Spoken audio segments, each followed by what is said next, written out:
Hello everybody and welcome to part 4 of my video sailing course. In this video I will explain the point of sail beam reach to you.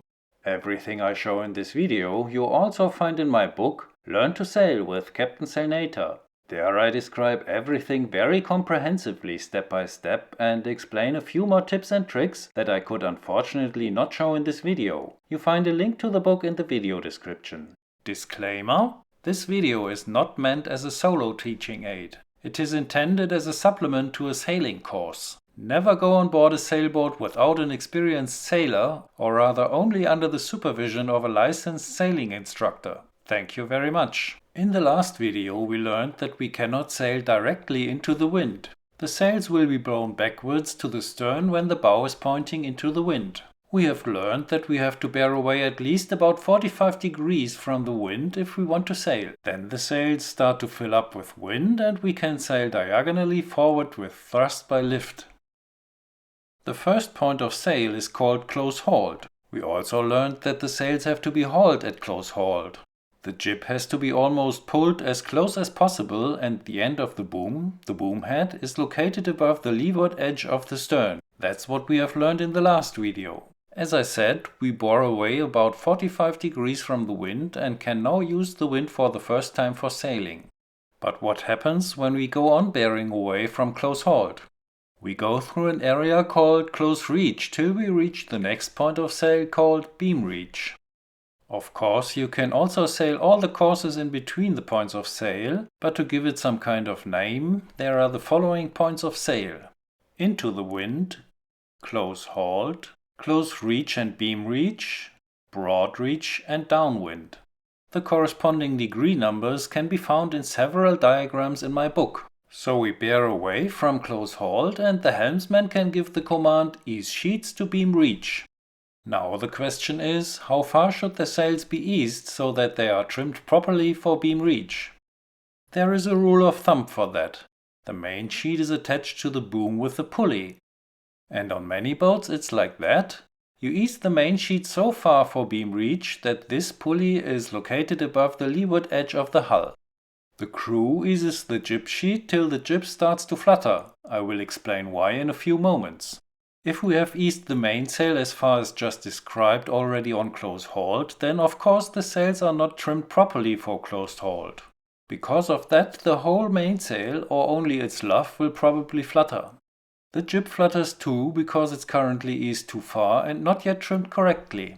So the helmsman gives the command ease sheets for beam reach and pulls the tiller towards him. The boat bears away and the mainsail flutters, and as soon as the boat reaches beam reach, the flutter should stop and the mainsail is calm again. The jib is still flapping. The helmsman puts the tiller to the middle and says, "Sailing beam reach." Now the crew pulls the jib sheet carefully till the jib is calm too. But to find beam reach like that is relatively inaccurate. In real life, the helmsman will go by the wind vane.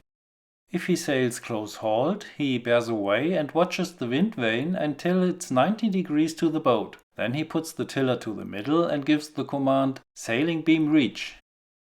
Then the crew pulls the jib sheet until the jib does not flap anymore. I only wanted to mention the flapping luff so that you realize that the mainsail is not trimmed correctly if the luff flutters. So if the wind vane indicates that the boat is on a beam reach and the luff of the mainsail flutters, you have to play a little bit with the main sheet until the mainsail is calm again. In real life, you will not ease the sails first completely and then bear away. But you will ease the sails slowly matching to the course you are currently sailing and stop if you have reached beam reach. Bearing away and easing the sails is a dynamic process. While bearing away, the sails are eased. It's the same with the jib. It will be eased during bearing away just as much until it starts to flutter, and then pulled back when beam reach is reached until it's calm again.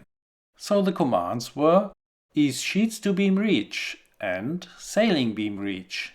And if we head up again, sheet in to close hauled. And if close hauled is reached, sailing close hauled. In the next video I'll show you what happens when we bear away from beam reach. Everything I show in this video you also find in my book Learn to Sail with Captain Sailnator. There I describe everything very comprehensively step by step and explain a few more tips and tricks that I could unfortunately not show in this video. In the next video I'll show you what happens when we bear away from beam reach. You can find a link to the video in the video description. If you liked the video, please give it a thumbs up and please subscribe to the channel so you will not miss the next video. You also find a link to my book in the video description below. It is written in a way that you can prepare yourself for your next sailing lesson with the respective chapter and then repeat everything you learned afterwards. The book is also available in a colored version and as ebook, and book and ebook are great to prepare yourself for a sailing course and also to read during the course about what you are just doing. It is written in a practical way and I think your sailing instructor will explain everything in a very similar way, and after reading the book you will understand him better and faster, and then you will even learn to sail faster. A link to the book can be found in the video description. I self-published the book and I would be glad if you buy it and support me as an independent author. Thank you very much.